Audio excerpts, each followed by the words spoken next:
And so the banner I know a lot of people have been waiting for is returning tomorrow. Yhwach, Ichigo, and also Orihime are back. But the question is, are they still worth summoning? And before we even talk about the characters, before we even talk about the banner, yes, they definitely are. I think over the last 4 months since their introduction, they've gotten better. Orihime, in my opinion, is still the best Brave Battle character and is one of the best characters to counter the newest Brave Battle character, that being Minia. Ichigo has gotten more value given that the guild quest schedule has changed, and now there's specifically a stun-rated guild quest, making Ichigo really the only good lead. And then Yhwach, as always, his double soul bomb is always going to be valuable. He's still the only character in the game to have that, but it's also really good in Limit Breaker, which now seems to be a tad bit more difficult given the enemies have more HP. The banner itself, though, will be available tomorrow morning and will be lasting until the 19th. So when this banner leaves is when the mid-month banner releases. That means on the 16th, if you do want to wait to see what mid-month is going to be, not like the characters themselves will be better than these characters, but if you want to wait to see what mid-month is, you definitely can do that. Likewise, if you are interested in summoning for Parasol Rukia or Halloween Toshiro,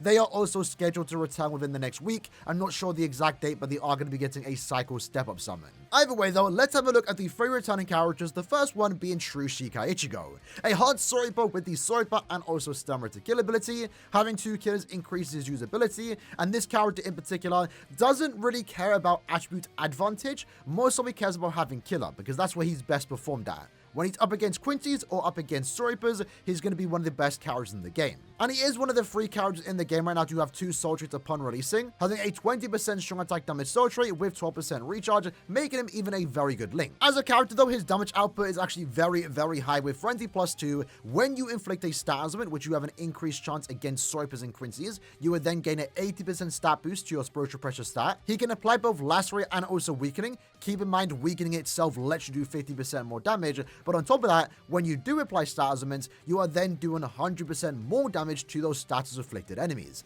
And that allows you to just do a ridiculous amount of damage. This goes for Guild Quest, Limit Breaker, making him always a very good character whenever there are Quincy or Soripa enemies. And alongside that, he has some other great things about him. He has Havoc on all of his strong attacks, adding to the range, adding to the power of this character. He's immune to every stat ailment. He has 2 flash deaths, and he also does have Long Stride, making him a very fun and fast character.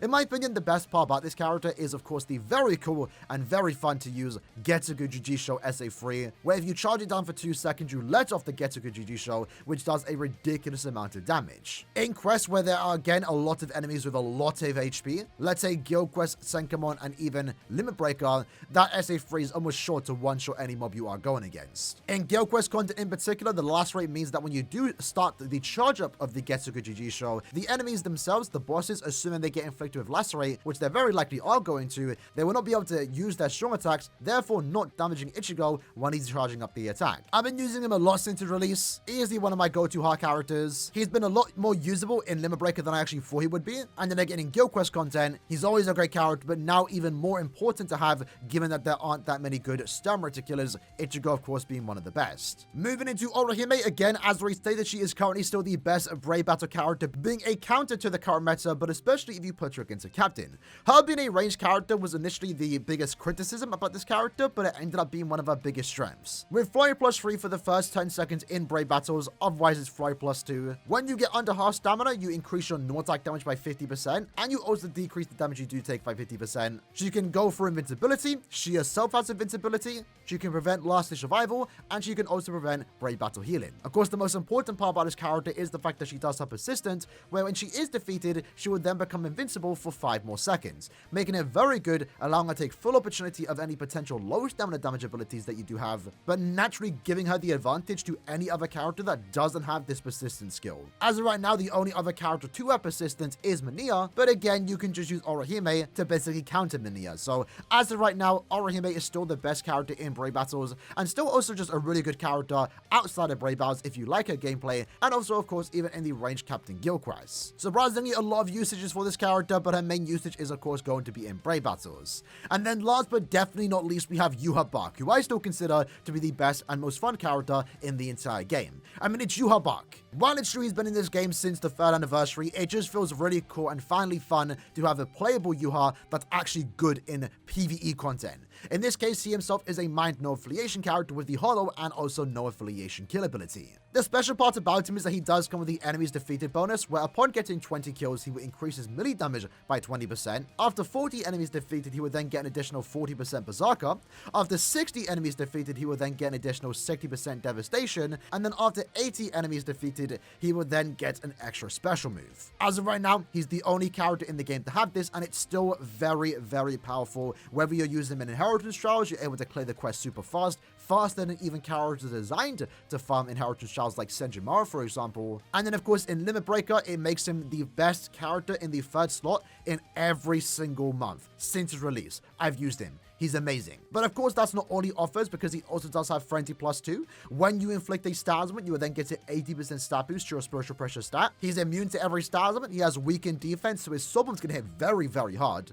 And if for some reason it doesn't kill, well, then the weakened defense is going to ensure that you're doing more damage with the 40% Berserker that he does have. And of course, the most important skill, in between stages, you recover your strong attacks by 20%, making him even better in Limit Breaker, because every time you use him, all his strong attacks are back right from the get-go. In a way, the only bad thing about this character is that he doesn't have an increased chance to inflict stat elements, but with his strong attack hit, it really doesn't matter, especially because he has a Tracking Vortex SA2, which not only does a lot of damage, but has a very good chance in of itself with the amount of hits that it does have to inflict a stat element. Easily, in my opinion, the best character in the game, and still worth going for. I didn't mention it, but he also does have Long Stride, and again, 2 extra flash steps. He has the 40% recharge.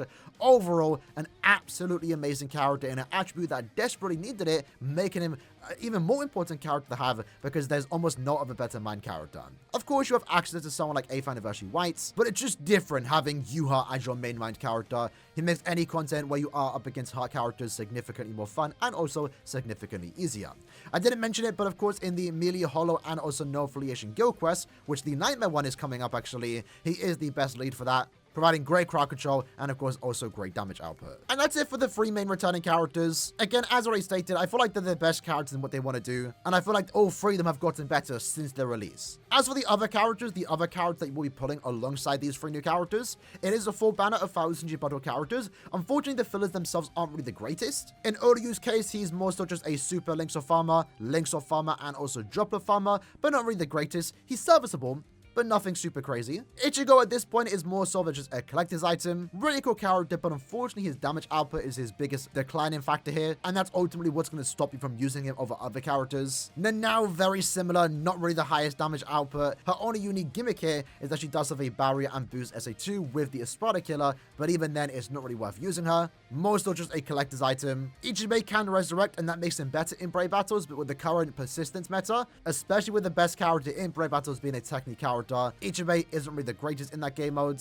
but Yhwach is kind of trash. You're not really going to use him, more so just a Link. Likewise with Shinsui, more so just a Link, right? Again, I don't think the fillers themselves are the greatest. Besides Uryu, these are mostly just collector characters. Good to pull them for the first time, but after that, you don't really want any duplicates. Having said that, even though the fillers aren't really the greatest here, I still think it is a must summon, especially if you want the characters, right? Yhwach and Ichigo are some of the coolest and best characters in the game, and even Orihime is still holding up very well in Brave Battles. The banner format itself is a usual banner format, so step 1, 6, 11, 16, and 21 are discounted at 150 orbs. Step 2, 7, 12, 17, and 22 are discounted at 200 orbs, and then every 5th step guarantees you one of these 9 characters. There is no pity system, so in a way this is a downgrade compared to when the banner first came out, but that was expected. But it's a banner with some of the best characters in the game. Yhwach and Ichigo, especially Yhwach, I think it's almost a must-have. I would even say Ichigo is a must-have now with the Sturmritter GQ coming out. If you are missing them, I would say this is a very easy summon. It really comes down to you on how deep you want to go, but new accounts at least should do 5 to 10 steps, because you're not really going to get opportunity to pull for them in a good banner as fillers for a very long time.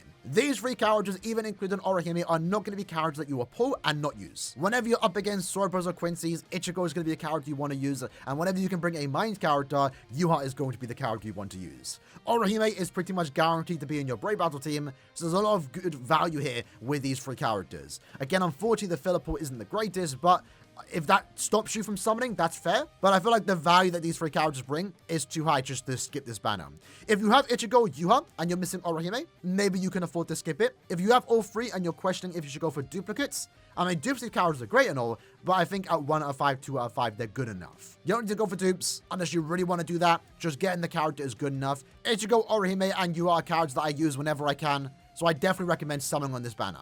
If you do plan to summon on this banner, good luck. Let me know how deep you plan to go. In my case, I'll be skipping it on all 3 of my accounts because all 3 of my accounts already have access to all 3 characters. If any of them didn't know, they definitely would be summoning until I get Yhwach and also Ichigo. Either way, hope you liked and enjoyed this video. See you guys next time. Take care and peace.